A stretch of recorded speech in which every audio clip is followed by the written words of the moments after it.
Hello, dear listener. Welcome back to another very cool episode of the Big Wrangle podcast.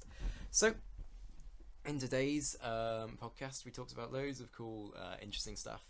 We talked about whether society should pay reparations to victims of racism. We also talked about people having certain preferences for race. With dating, and as well as that we also talked about whether people over fetishizing cultures like weeaboos and whatnot was alright, is okay or not. Another thing which we also talked about was we just talked about generally just our lives and whatnot, so that you can get a feel about what who we actually are. But yeah. Hi, I'd just like to say a massive thank you to everyone who joined, because today's episode was really good and it was really nice to hear all your personal stories and things, and hope everyone else listening will enjoy them. I was going to say a big thank you to Sam for doing the editing as he normally does, but his laptop's died, so it was me who did the editing. So instead of a thank you, I'm going to apologise if the editing's a bit awful. But yeah, I'll pass you back to Oscar now. Anyway, so with all of that out of the way, let's get right into this super epic, dope podcast that you're about to listen to.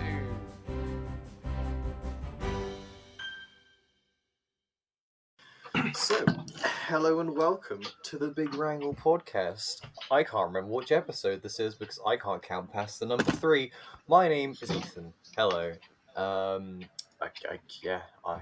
He, him, they, them. I don't really know. It's recommended, yeah. so sure. I forgot that. Everyone else can introduce themselves. Hello, I'm Kai.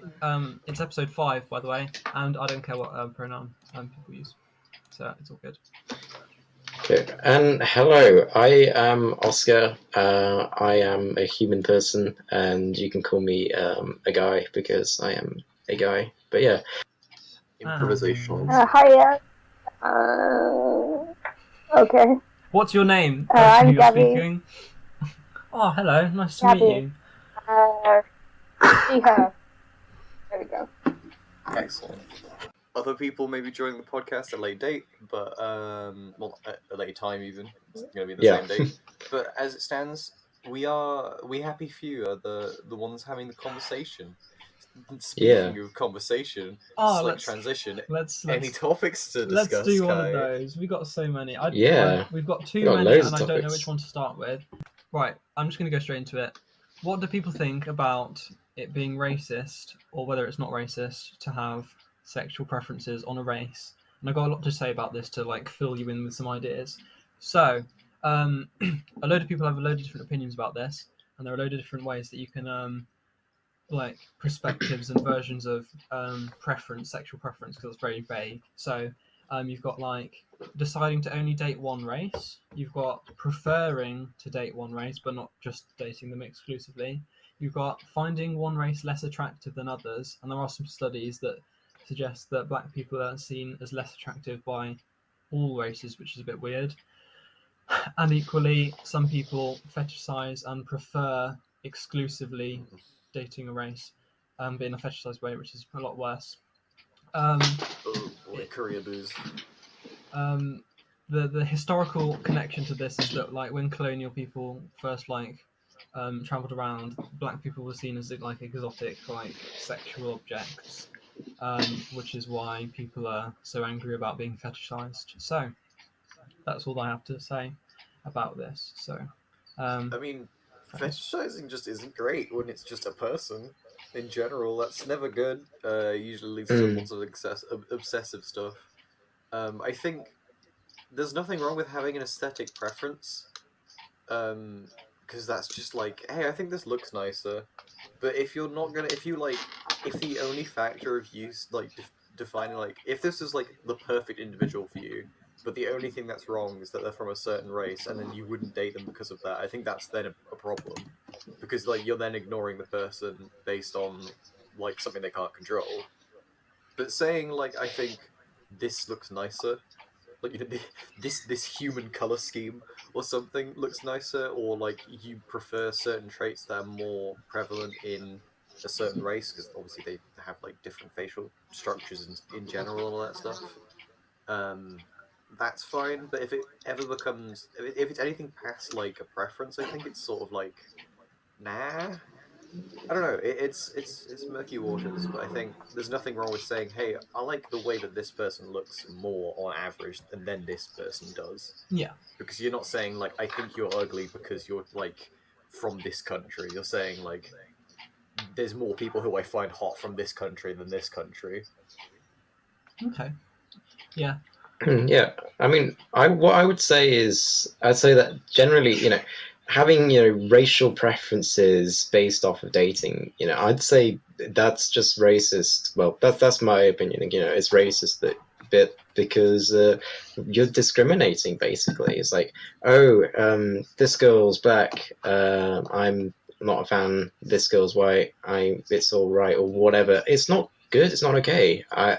It's just, well, I think, personally, I mean, everybody defines stuff differently, but I think if you want to date somebody, I'm not really bothered about how they look at all. The only thing I'm bothered about is what they're like as a person, whether they're nice, whether she's nice. That's what I'm bothered about, really, not about race or even looks at all. But of course, some people, some people like to date hot women, which is cool as well. But I mean, also big hot men. Yeah, that too. But yeah, I mean, I just see it as I don't care what race you are.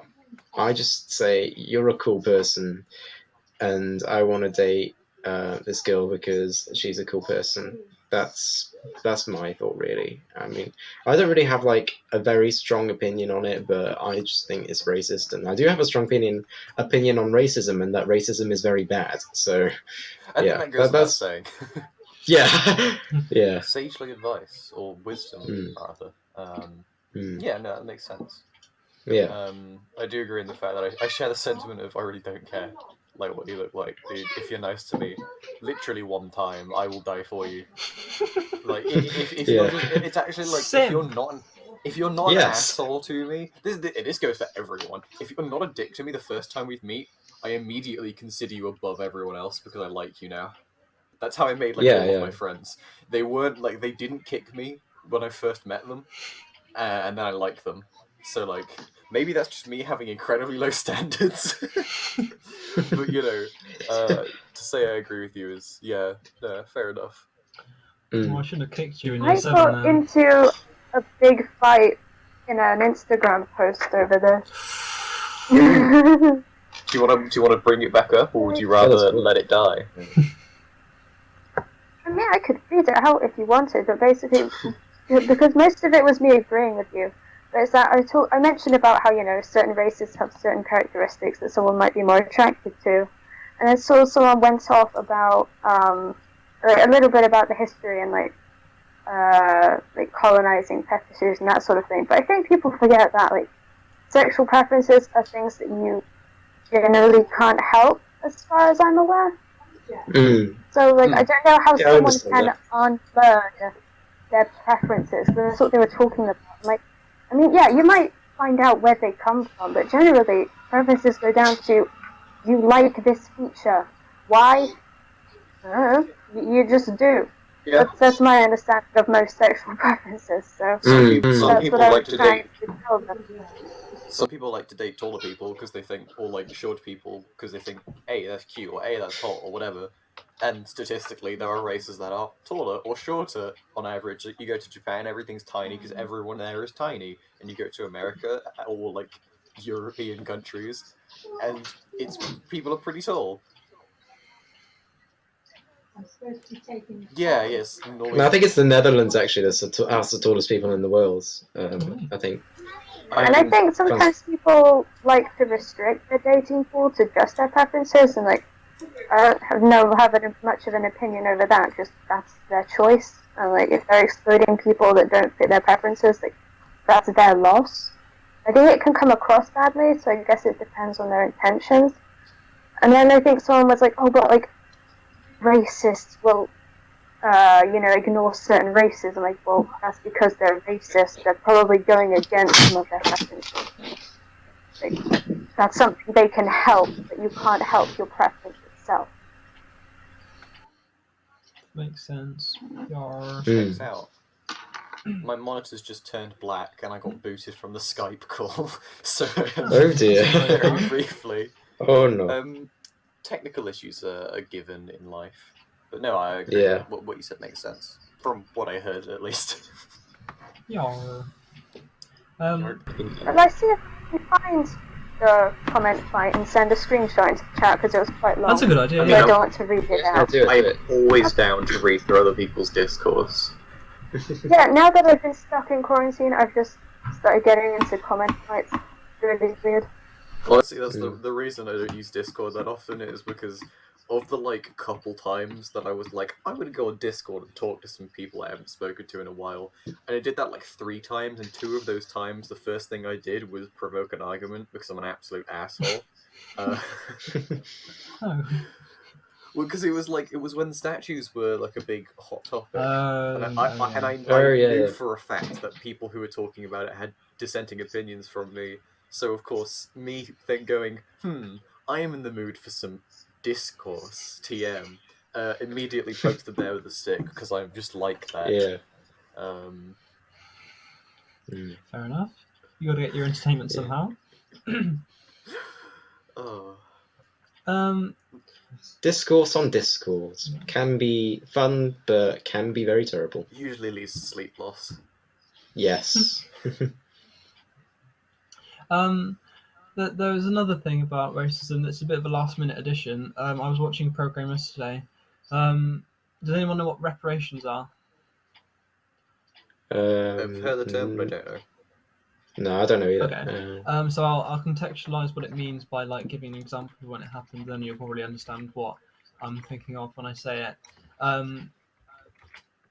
So at the end of World War One, because Germany had trashed everything, everyone gathered together and decided that Germany had to pay lots of money to all the other nations to repair stuff and things like that. And that was the thing that they had to do. An idea that's been suggested as far as just improving things and racism wise was that because Germany, the other countries wanted reparation because they'd had bad stuff done to them, and a way of compensating for that would be by paying money and stuff. And sometimes it's brought up that reparations for black people is a thing as far as compensating them for the harm done to their race and stuff. So I'm praising this opinion asking in a sense of just what your thoughts on it is. I'm not saying because it's hard to have an opinion when you're not black or anything, just general thoughts kind of thing. Yeah, I mean, what I think is what we should do is we should just recognize that we're all human beings at the end of the day. We're all cool people. Let's just talk, let's just try and figure it out our own way by talking to each other and doing it on small individual levels. But I think the government, what you're saying about reparation, I think the government should probably fund pro-black charities like Black Lives Matter and Stormzy's scholarship thing. Scholarship, yeah, that's the word. Stormzy scholarship program, and just generally little projects like that. I think because I think we must, it's in the nation's interest and in everybody's interest to end racism. Whether because we're just human beings at the end of the day, and also racism. Also, if you're a Tory and you're super passionate and you super care about the economy, racism is terrible for the economy as well. So that's another reason, so just fund charities to help make society more equal regardless of your race. So I guess in some way I kind of agree with what you're saying, about reparation, but the government just support charities like that, just charities to end or to help to end or make society more equal, that kind of thing, yeah. That makes sense. In order to make myself sound educated and smart, I typed in reparations definition, and I'm going to read the definition. The act of making amends for a wrong one is done by providing payment or other assistance to those who have been wronged, or the compensation for war damage paid by a defeated state that you talked about. The only thing I know about, I read a while ago, is apparently when slavery was abolished, slave owners were paid reparations for their loss of property, but the slaves weren't paid anything in America when that was a thing, which Right. sounds rather ironic. But yeah, no, like paying like if a mistake happens, you got to do everything in your power to fix it. You know, if something's gone wrong, you have to Yes. make it right, and this is just a way of making it right. Obviously, it's not as easy as just throw money at X group of people because the bad thing happened to them. What most of the time people will want is to make it so the bad thing doesn't happen again, but compensation for bad things happening to them just for something outside of their control, like racism, that makes sense. You know, if you've been discriminated against, it makes sense for you to be compensated in due, or whatever the fancy word is. Reparation. Yeah, due course. That's it. You need to. It makes sense that if you've experienced something negative at the hands of another, it makes sense for them to make it right. Yeah. Especially if it's like legally deemed correct. Yeah, I agree with what you're saying. Yeah. That do be very true, everyone. Yeah. I'm quite interested actually.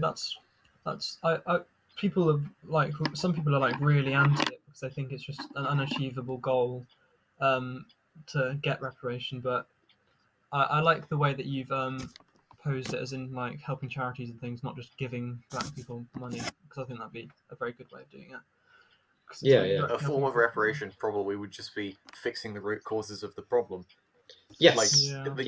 Rather than saying, "Oh, have like a stimulus check of X amount of money," that's probably what people would immediately think. But then a form of reparation would also be getting rid of institutionalized racism in institutes, and educating the populace and people in general to be not the racist. That's still a valid form of reparation because you're fixing the problem, and I guess apologizing for it. Rather than not directly giving something back, you're giving them like more of an opportunity back, which I guess to some can still feel like a massive middle finger, but it's absolutely better than nothing to fix the problem. Yeah, I mean, we need to address the causes, definitely. I mean, this might be a bit interesting, quite interesting, but the Labour Party, Keir Starmer, he in an interview, he described Black Lives Matter as a moment in history, like just a thing that just happened in 2020. That's basically what he described it as. Wow.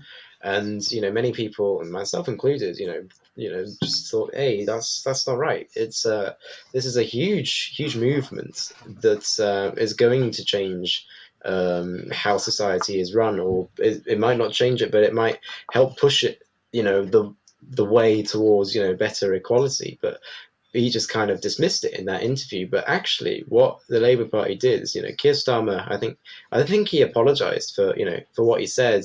He apologised for what he said, and also he said he didn't mean to cause offence. But as well as that, he said that he and many other members of the Labour Party are actually going to be like back in episode 3 or 2, whatever, we talked about unconscious biases and racism, but they're actually all going to take courses in recognizing unconscious biases and ways of dealing with them so that you can, stamp them out. So I think, Labour was like, hey, we fucked up. We're going to learn from our mistake. And, many people are interpreting it as like, oh, Labour's racist, blah, blah, blah. But actually, it's like, they recognize we fucked up. We're sorry about it. We're going to try and make this not happen in the future by taking these courses in unconscious biases and racism.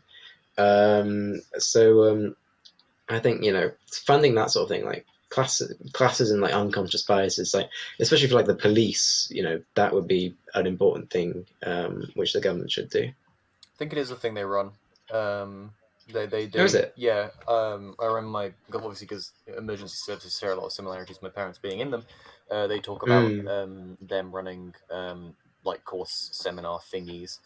I think it lasts a couple of weeks. I don't know, but it could be obviously done a lot more. But it is absolutely better than nothing. So I don't think it's a thing in America at all. Which is why they have a lot more problems. Whereas here we do have a lot more training and courses to do with it. Yeah. Cool. Very spicy, nicey indeed. Spicy, nicey. Oh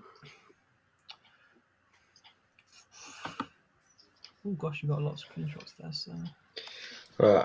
I am not gonna read through all of those. I am rubbing my hands together, waiting to read through all of them. I'm waiting for a TLDR. I'm gonna have the time of my life reading through that. That's gonna be great. Okay. Oh, I tried to do what Oscar does, which is wake at a normal human time of like 6 o'clock. That's early, but yeah, all right. Well, I was like, you know what? Let's try and be responsible. And then I realized, I wonder if it's easier to stay awake until 6 than get up at 6, because I get up at like 2. So I did that, and I was right. It was much easier than waking up at 6.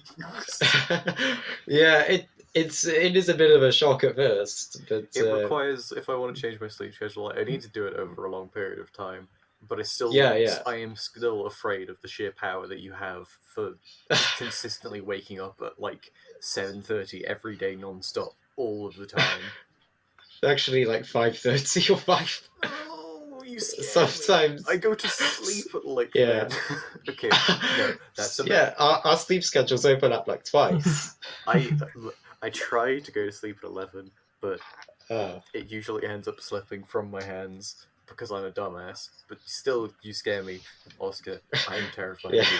I mean, mate, look, it's bloody difficult to get started. It took me like 3, 4, maybe 5 months of just trying to go to sleep or wake up at those times, and you have to like starve yourself of sleep a little bit so that you can eventually get up. And it's a bit like it's very difficult. I just kept watching videos on YouTube. I was in a phase where I was watching videos like self-improvement ones. Was like, you're gonna make your life so damn cool and impressive by getting up at 4:30 in the morning every single day. And I just had a phase where I was just watching these videos all the time, and I was like, yeah, let's do it, send it. You know what, fair enough, I've watched them as well, and I've done a total of 0 things to improve myself, so you have a lot more self willpower or determination or whatever than I am. Well, actually, some of those self-improvement videos can be a little bit toxic, actually. Oh yeah. They make you feel bad for like taking a break or for quitting when it's time to quit.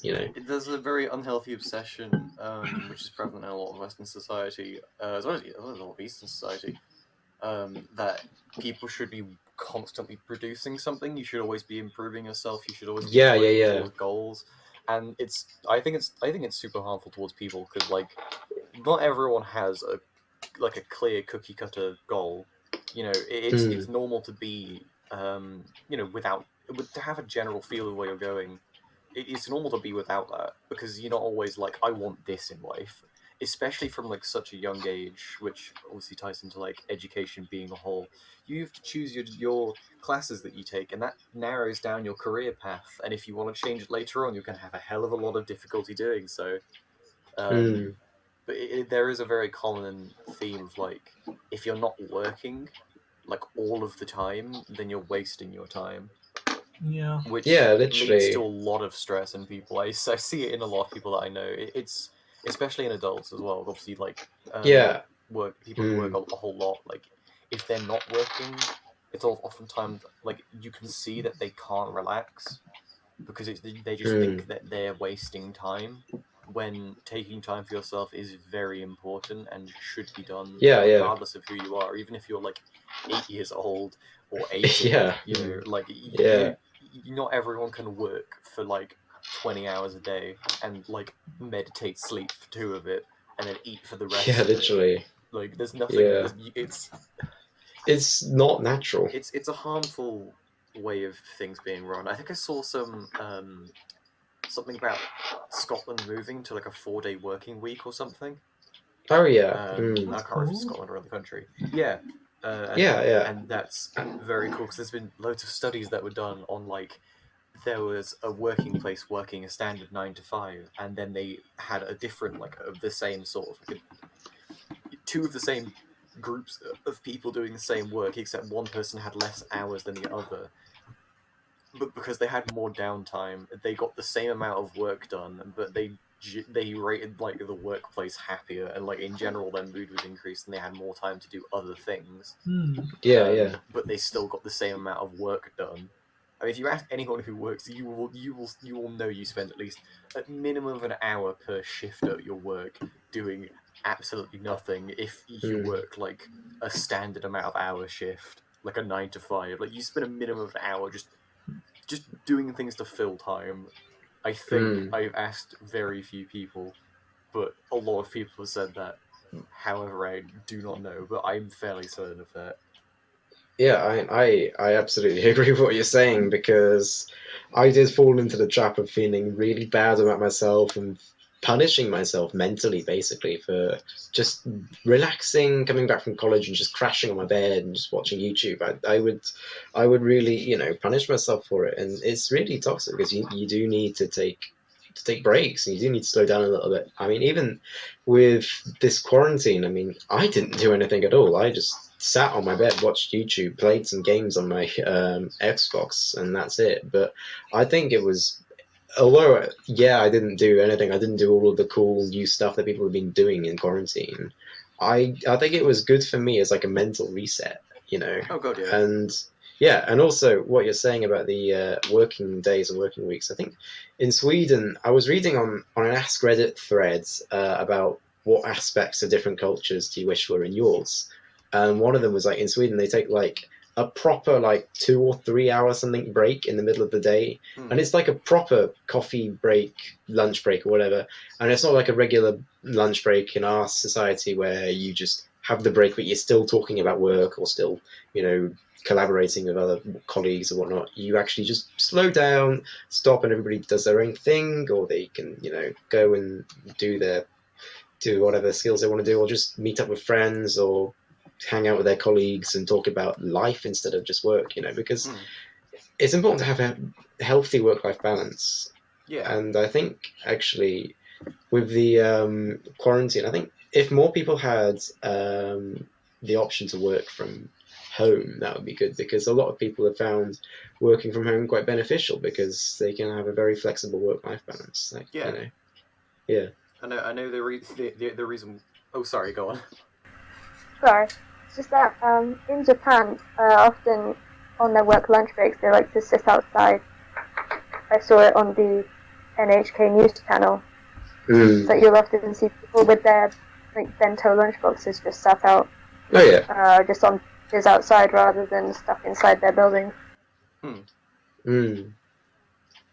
a good idea. Yeah, no, I know the reason that the standard working hours and week as well used to be different, but that changed. Like I think it was like an 11-hour a day, 6 days a week.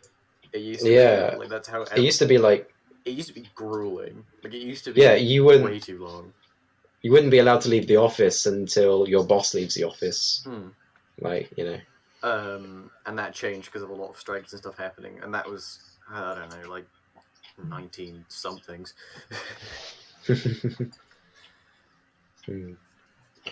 Gosh. How long ago was that, did you say? Fairly recent, I think. I don't know how recent. Too recent. I'm not really. I'm not researched enough, but I'm fairly sure it's nothing like crazy. It's not the 1600s that was happening. It was like Industrial Revolution-esque, I think. Okay. Maybe. I'm also stupid, so I don't know.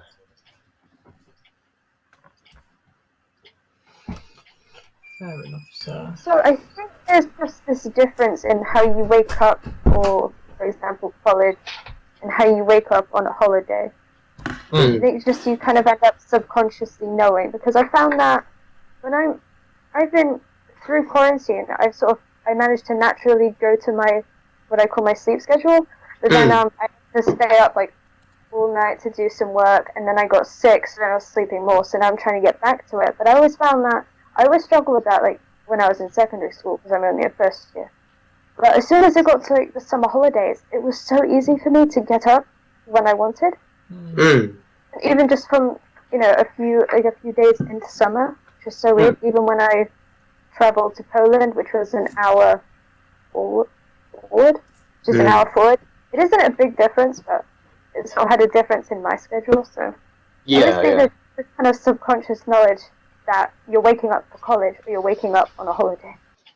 Yeah. I mean, I think it's nice to sometimes have a very long morning of like 4 hours or 3 hours of just chilling, just like, getting your body just sort of transition from sleep mode to awake mode. Like, whereas with the working day, it's like, get up at about 7 or whatever, and then immediately jump up, eat breakfast, shower, clean teeth, and then get out the door in like 45 minutes, If I have nothing to get up for, like I don't have a commitment that I feel is necessary, as in like, I will be punished by a group or something for not doing it, like, college or a job or whatever. If I don't have that, I don't like waking up for like a set time because I'm supposed to get up like before, however.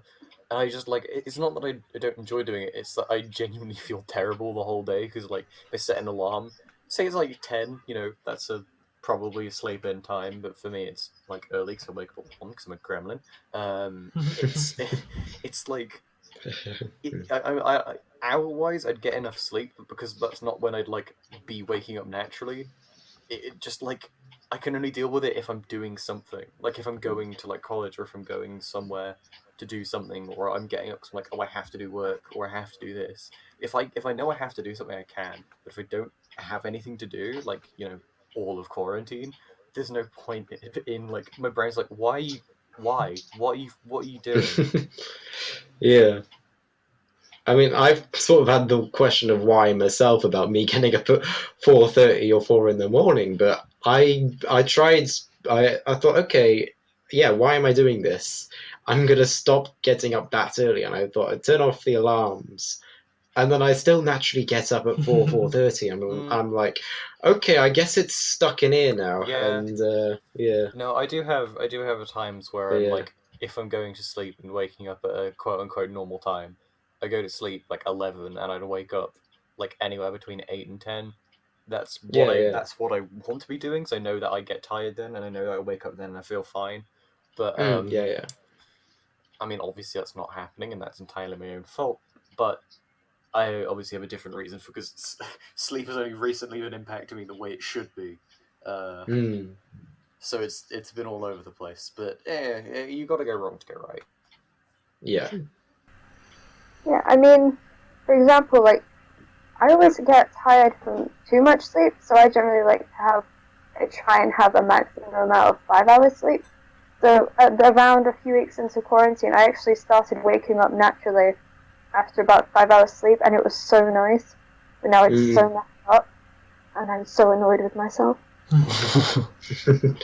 It really do be like that. Yeah. I like getting up early. I'm with you, Oscar, in getting up at 5 a.m. But I mean, there's a difference between waking up and getting up, though. Yeah. But I need to wake up and get up. Yeah, I need to start doing that. I can appreciate the sunrise, but fuck off, I want to go to bed. Yeah. Maybe I'll appreciate mornings more if and when I can wake up early and not feel like I literally cannot move my entire human body. Maybe. I have to wake up and actually do something, because otherwise my brain just resets and might make me oversleep. Then I get annoyed at myself for getting too much sleep, and it's just a cycle.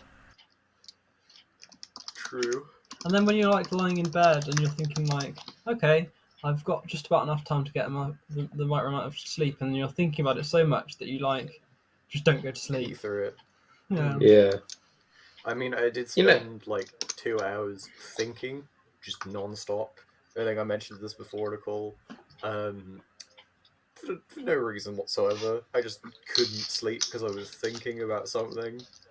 And it just kept going. It's like the first time that's happened. subconsciously, or like not to do with like subconscious worries or whatever. Just thinking about a show I watched for 2 hours straight for fucking no reason. It'd been like a month since I watched it.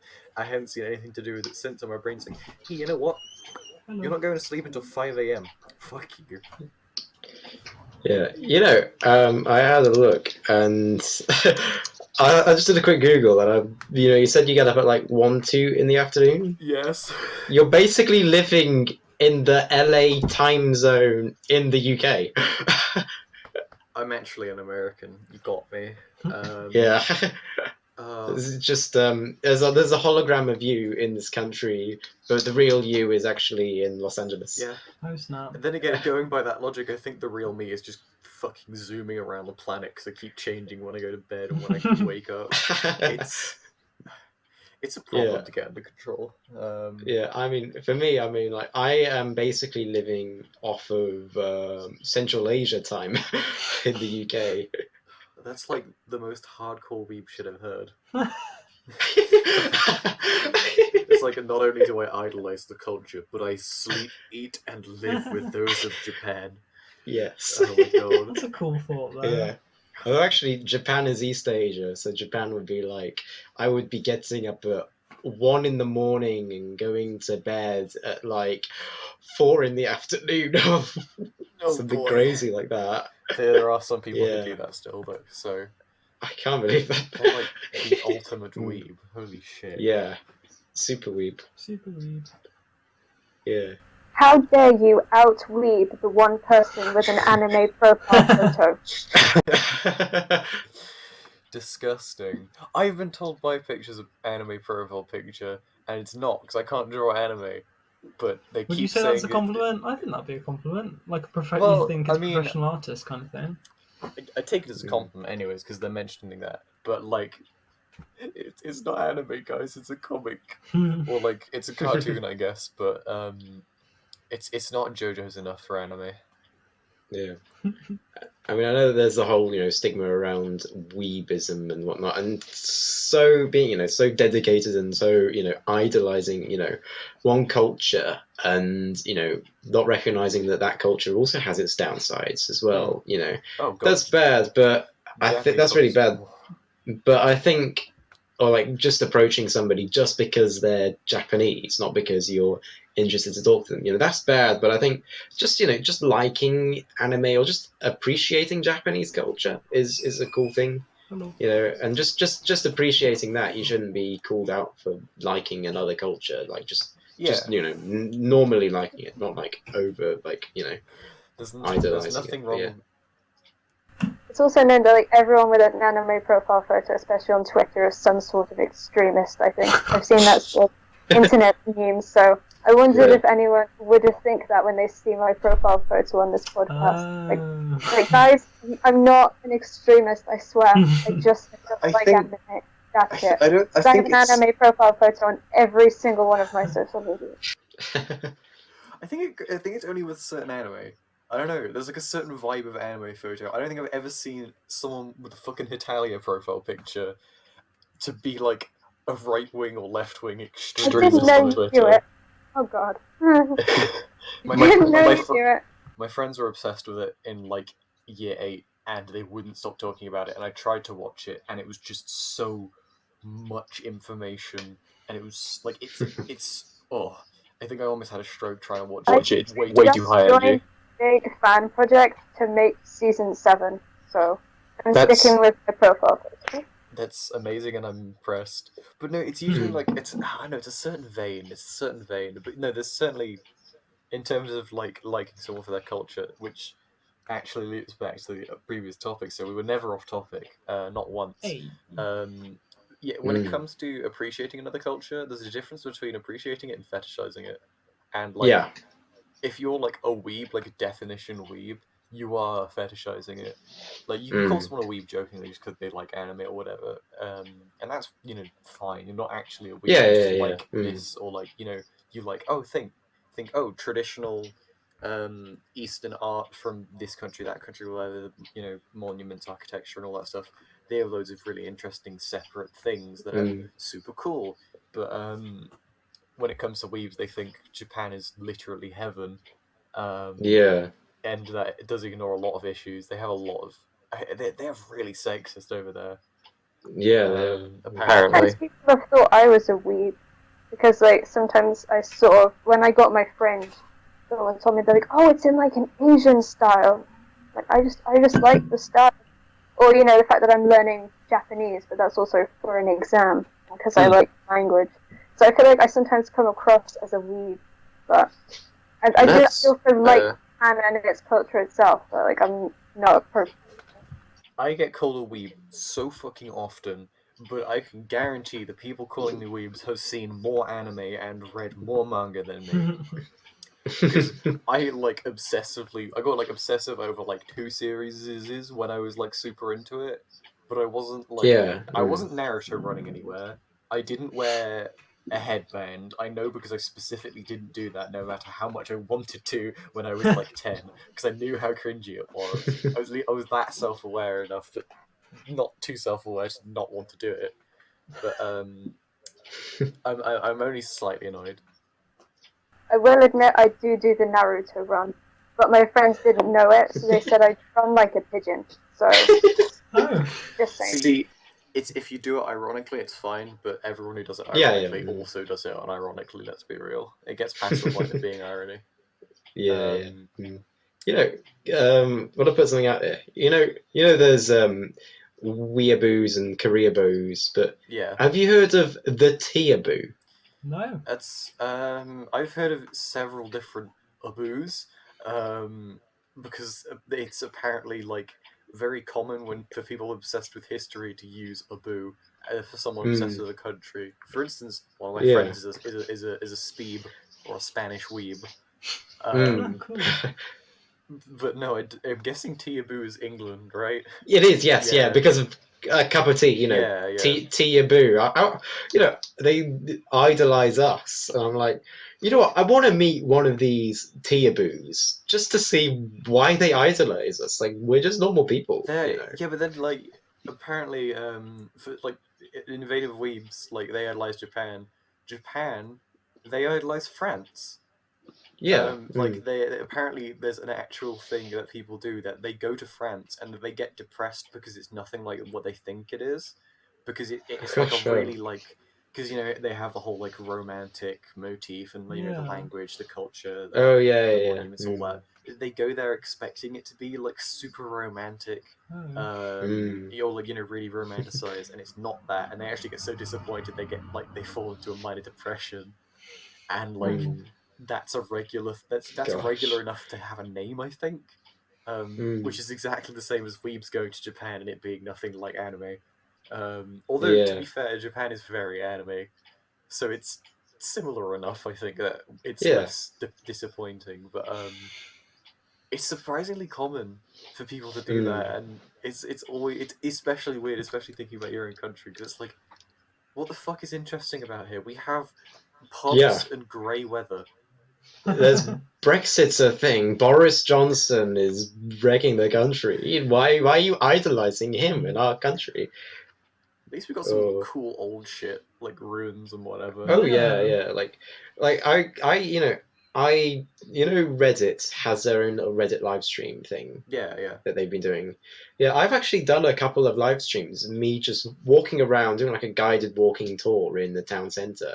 I've had, you know, because with Reddit live streams, anybody can just blow up on there, and I've had like people from all over the world, you know, they comment on it, and they're just like, Shrewsbury is this lovely medieval town. I'm so glad you're showing us this town. It's like, so there's a bloody castle there. There's really cool bridges and lovely park and churches and Tudor buildings. Famous Reddit streamer over here. Jesus. Yeah. It is something that you find is no matter how scenic or like beautiful the town you live in is, it's always like you can appreciate it for a bit, but you always just can't after a while. Like literally, like objectively, Shrewsbury, lovely town. There's lots to do. There's lots to see. There's, you know, lovely gardens, lovely public spaces, lots of history. It's all pretty good, but like I live there, and I've seen it every day for the past 7 years of my life, and yeah, literally. whilst I've literally been on the same walking route for those 7 years, and that's my own fault for not deviating, I get very bored of the town very easily because it's my town. I live there. It's just another town to me. But then I'm like, why are there so many tourists here? Like, it's been it's been the same. Like I used to live in Bridgnorth, and it has the Cliff Railway, which is like the only or one of two, I think, in the whole world, and that's pretty sick. It's also the location of like the first steam engine that was made or something like that. It has an old railway that still has working trains on it. It's got a lot of historic artifacts there that are really interesting, but like it's just a town to me because I'm not a tourist, and it's just, you know, you don't go to the tourist destinations. You don't do touristy things. It's just sort of like, yeah, like that sign, yeah, I see it every day. You never really read it, or you read it once. And it's like, yeah, no, that's the sign that says some dude did a cool thing, or like this is the location of whatever that happened like X amount of time ago. Yeah. When small towns, are romanticized in literature, you know they're probably not from a small town.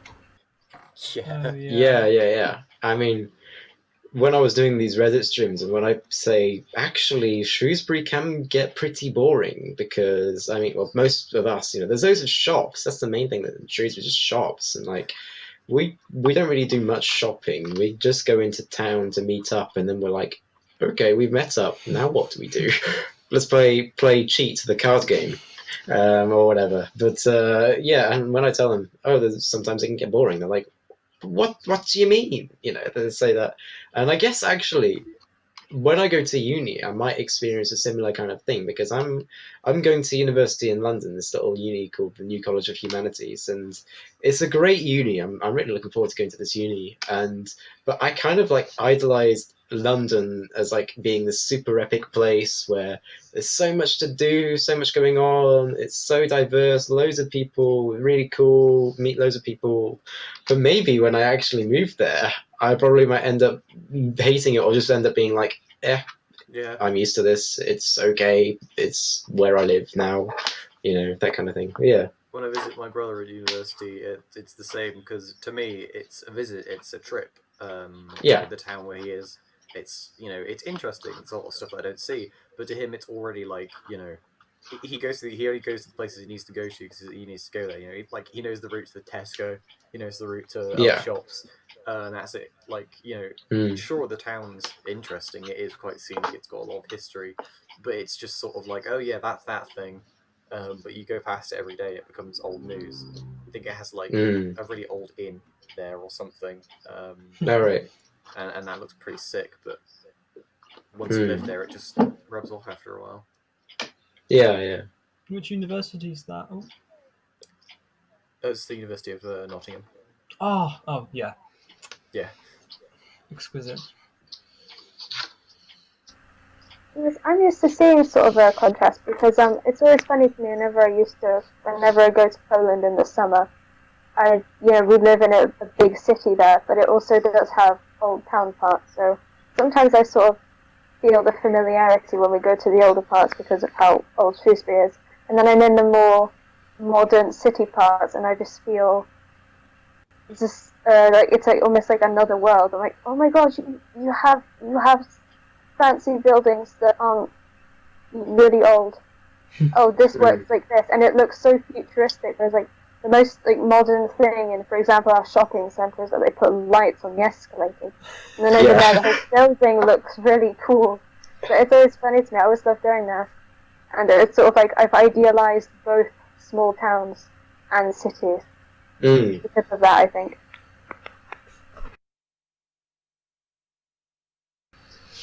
The city is Krakow, by the way, or Krakow, as you might know it. I hate saying it in English. There you go. Fair enough. You know, my dad actually cycled from here, the UK, you know, all the way to Krakow, and even further, like down towards Greece. He did. What? That's still What? biking. Explain what? Yeah. My dad used to be like a really avid cyclist, and he was like, first he got a bike. Well, he used to like fix bikes up, and from where he used to live in like Northwich, he'd go like, okay, I'm gonna cycle just to the shops and back. It's like, okay, this is cool. Now I'm gonna cycle to Manchester and back, which is or to Chester and back, and now I'm gonna go to Edinburgh and back. And then he was like, okay, I like these long distance cycles. You know what? I'm gonna go across Europe. So he decided to do that. The madman actually did it. I know he did, yeah, and he's got so many really interesting stories. I mean, he was going in like the 90s, no, the late 80s, 90s, when all of the dictatorships in Eastern Europe, like Ceausescu in Romania and Bulgaria and whatnot, they were all starting to fall apart as he was cycling through them, and he ended up being caught up in the Czech Revolution. He ended up being caught up in the Romanian Revolution and the Bulgarian Revolution. Sounds like he's just on his bike. Sounds like he's a traveling young adult novel protagonist. Yeah. I bike from city to city, taking them from the clutches of dictatorships. It's a fucking rad superhero idea. No, that's just the guy from One Punch Man. Yeah.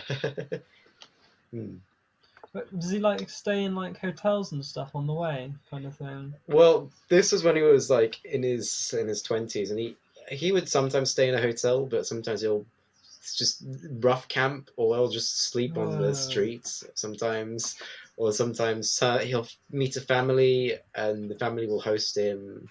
It was kind of a mix of all that, you know. That's so cool.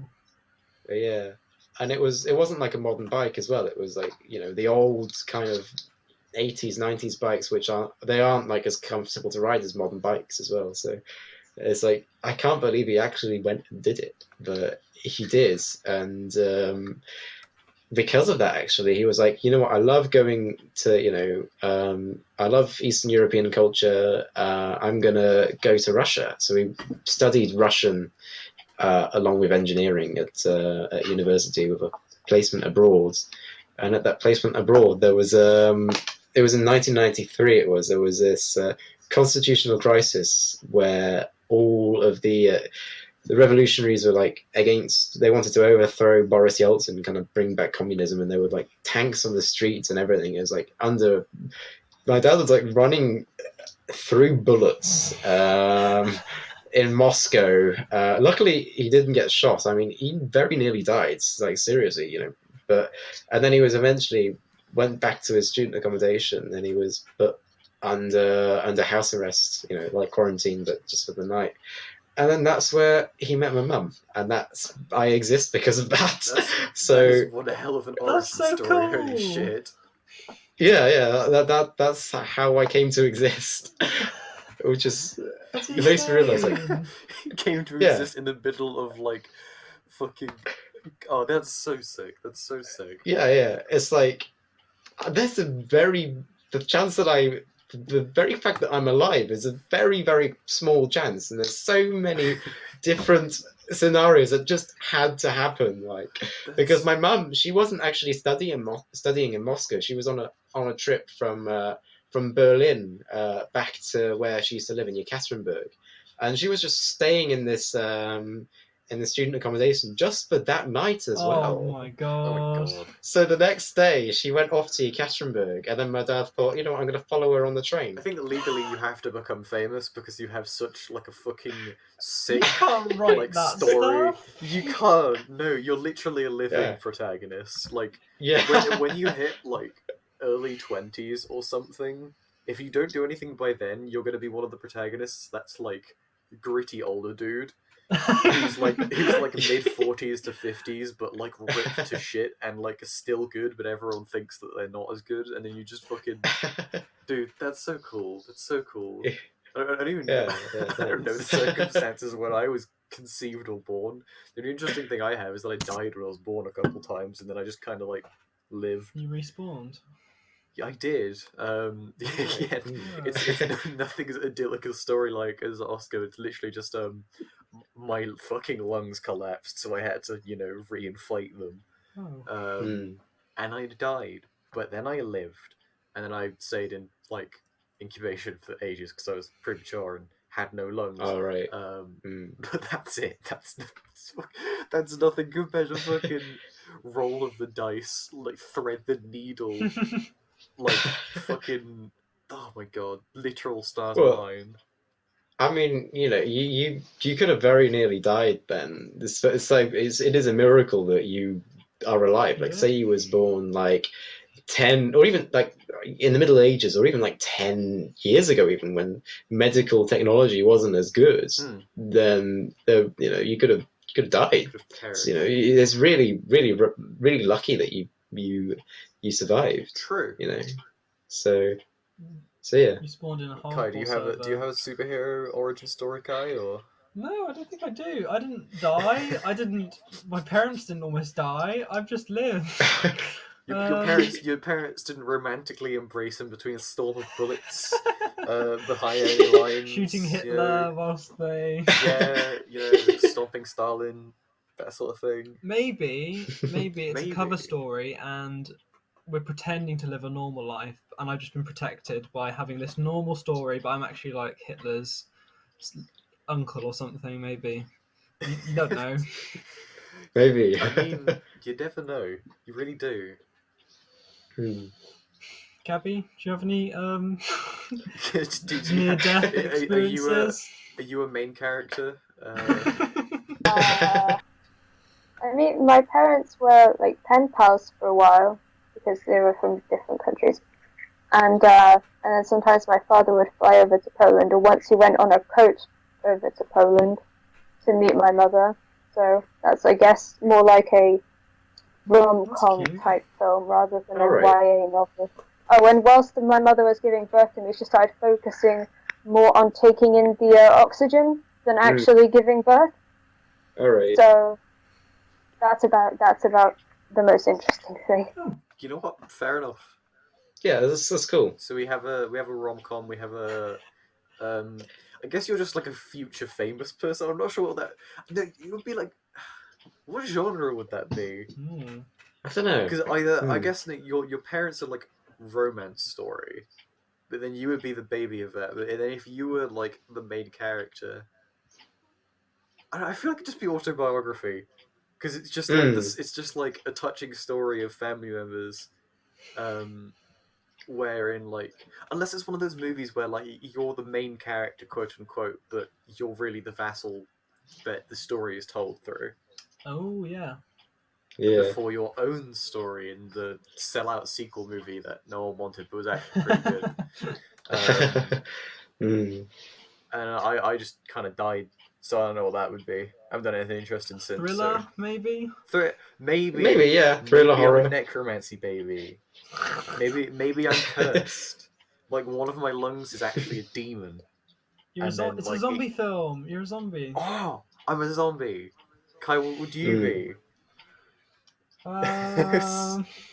Like, someone started writing a film, but then the editor was like, no, this is the screenplay shit, and they binned it. That's the one. Oh no. No, it's just what's gonna be your defining genre moment hasn't happened yet, or it just wasn't determined by your birth. So don't worry. Everyone's a main character. Fingers crossed for a Shrek fiction, but well. If you move to a swamp in Scotland. Yeah. Yeah, Scotland does have swamps. It does. You can become the real life Shrek, Kai. Yeah. That would be absolutely All you have to do is have a friend who fucks a dragon. Oh yeah, that's a bit weird. You'd have to go to Wales for that, actually. Yeah. I was going to say it's long distance, but then we had a conversation about your dad cycling like 4,000 miles. So yeah, to Wales from Scotland to fuck a dragon. I think that's valid. That's valid. Yeah. I'd do that. Yeah. Not scaly, but.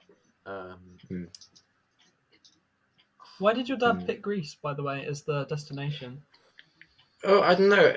He just was like, he just decided, I'm gonna plot a route. I'm gonna cycle across Europe from like UK to France, and he just kind of like France, Germany, Czech Republic, Poland. But it was Czechoslovakia back then, Poland, and then what was Yugoslavia, Romania, Bulgaria, and then he decided to end up in Greece. See, what he actually did was he got some silly spray, silly string in a can, and just sprayed it on a globe, and then whatever made a patch is what he did. Pretty much, yeah. Pretty much, yeah. He just drew a line on the map, basically.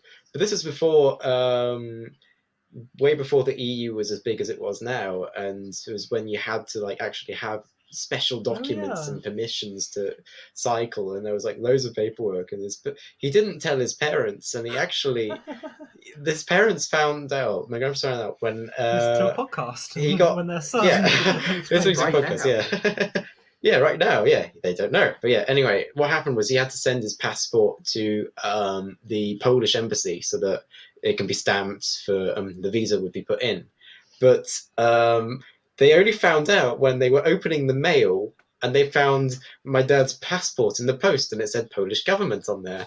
And I was like, what are you doing, Dad? What are you doing, Richard? How the fuck did you get in Poland? Yeah. Where are you going? Flying is expensive, because it was very expensive back then. It's not like now we have budget airlines. Slapped glutes. I got these babies to take me there. Yeah. And the mad thing is, he cycled back as well. He didn't get on a plane on the way back. He cycled all the way back as well. Impressive. Yeah. I mean, it was actually. You got to backtrack through all the countries saved from the grasps of tyranny. Yeah, yeah. It's like kind of like he cycles towards Greece to help fight for their freedom, and then they get their freedom, and then he cycles back, and then it's the victory parade, and everybody's throwing flowers at him, and cheering on in the street as he goes on his little tiny fixed gear bike. Oh my god. So cool. Yeah. And also, like, just navigational wise, there weren't any like Google Maps or sat navs and things. No, he had to ask people on the street, and this is back when he couldn't speak. Oh, my camera just died. Oh no. Oh. Yeah. I can't. Right, I'm gonna run the outro. Whilst you're suffering. Thank you I'm going to put the camera back on. I think it's going to work. Just give me a sec. If you like this style. We've frozen again. Oh shit. We'd love to hear from you. We're going to kill Oscar soon because he's, we need to resurrect his internet. But, we hope you enjoyed. Thanks for joining us. Thanks for listening. And we hope to see you again next time. Thank you. I think a very laggy goodbye. Yeah, very laggy goodbye as well. In fact, everybody else is just frozen. But I'm going to say thank you for listening to the podcast. It's been great to have you. And if you have any